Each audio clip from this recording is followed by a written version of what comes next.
Atlantis के इस खोए हुए शहर को ढूंढ निकालने के लिए साइंटिस्ट और रिसर्चर्स पिछली कई सदियों से कोशिशों में लगे हुए हैं। आखिर जमीन का वो कौन सा हिस्सा था जहां अटलांटिस बसा करता था, और उस दिन उन लोगों के साथ ऐसा क्या हुआ था कि आज उनका नामो निशान भी दुनिया में मौजूद नहीं है। इन्हीं मिस्ट्रीज को हल करने के लिए साइंटिस्ट और रिसर्चर्स पिछली कई सदियों से समुद्र का रुख करते आ रहे हैं, लेकिन उनकी ये कोशिशें हर बार बेकार जाती हैं। लेकिन 1967 में ग्रीस के साहिल से चंद किलोमीटर दूर समंदर में कुछ ऐसा मिलने जा रहा था जो शायद अटलांटिस की इस मिस्ट्री को बहुत जल्द अपने इख्तिताम तक पहुंचाने वाला था।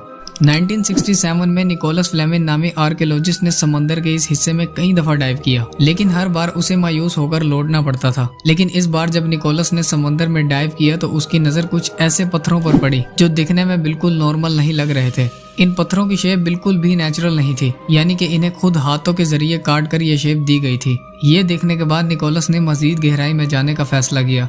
जब निकोलस मजीद गहराई में गया तो उसने देखा कि ऐसे कई हजार पत्थर हजारों मीटर्स के एरिया पर फैले हुए थे। निकोलस ने फौरन उन पत्थरों की पिक्चर्स को कैप्चर किया और वापस चला गया।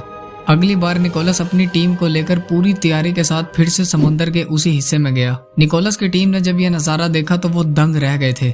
उन पत्थरों के दरमियान मिट्टी के बर्तनों से लेकर मुख्तलिफ किस्म के टूल्स, बिल्डिंग्स की फाउंडेशन और कच्ची सड़कों समेत वो तमाम निशानियां मौजूद थी जो सीधा सीधा इस बात की तरफ इशारा कर रही थी कि किसी दौर में जब ये जगह समंदर की सतह से ऊपर होती थी तो यहाँ इंसानों की कोई ऐसी सिविलाइजेशन बसती थी जिनका आज इस दुनिया में नामो निशान तक भी मौजूद नहीं है। साफ लफ्जों में कहा जाए तो ये कोई छोटी मोटी बस्ती नहीं बल्कि एक बहुत बड़ा शहर था जिसे बड़ी प्लानिंग के साथ यहाँ डिजाइन किया गया था। इस अंडर वाटर सिटी को पाब्लो पेट्री का नाम दिया गया, जिसने डिस्कवर होने के बाद दुनिया भर के आर्कियोलॉजिस्ट और साइंटिस्ट को झिंझोड़ कर रख दिया था।